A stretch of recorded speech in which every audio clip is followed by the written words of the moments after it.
Ingat Shirley Malinton, polwan cantik di film Chips Warkop DKI, ini kabarnya sekarang. Film-film yang dimainkan oleh Warkop DKI telah melegenda di Indonesia.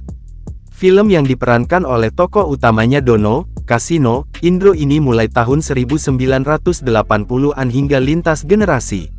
Selain menampilkan Dono, Kasino, dan Indro, Warkop DKI dikelilingi pemeran wanita. Shirley Malinton adalah salah satunya. Lama tak muncul di media, membuat banyak penggemar menanyakan kabarnya. Lantas, bagaimana kabar Shirley Malinton sekarang? Diketahui, kini Shirley sudah tak lagi bergelut di dunia hiburan. Ia pensiun dari karir keartisan tahun 1989 lalu melanjutkan bekerja di Departemen Luar Negeri. Shirley pernah bertugas di Kedubes RI di Roma, Italia, kemudian di Konsulat Jenderal RI Toronto, Kanada.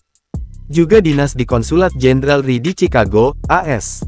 Menjadi seorang diplomat, Shirley pun diharuskan menetap di berbagai negara.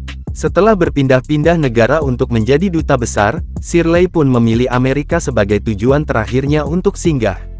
Dia pun kini telah menikah dan pada pernikahan kedua dan total memiliki 5 anak.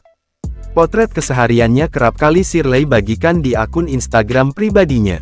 Sebelum ke film, Shirley gemar melukis dan beberapa kali pernah main sandiwara anak-anak di tim dan sandiwara di TV.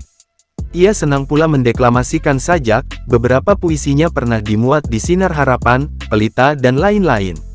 Di samping itu ia juga aktif sebagai penyanyi, pelukis, penulis puisi, foto model, wartawati, jurnalis, penyiar radio Prambors. Pada tahun 1974 ia mulai main film. Pada tahun 1980-an, karir Shirley mencapai puncaknya. Pada masa itu aktris-aktris yang memiliki wajah Indo mendominasi dunia perfilman di Indonesia. Dan Shirley yang merupakan keturunan Indo juga menjadi salah satu bintang papan atas saat itu.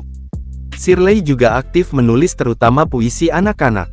Sudah 3 judul buku puisi anak-anak yang diterbitkan, yaitu Badai di Perbukitan Teh, 1979, Bunga Anggrek untuk Mama puisi anak-anak, yang diterbitkan tahun 1981 oleh PN Balai Pustaka, dan Mama Aku Sangat Rindu Padamu.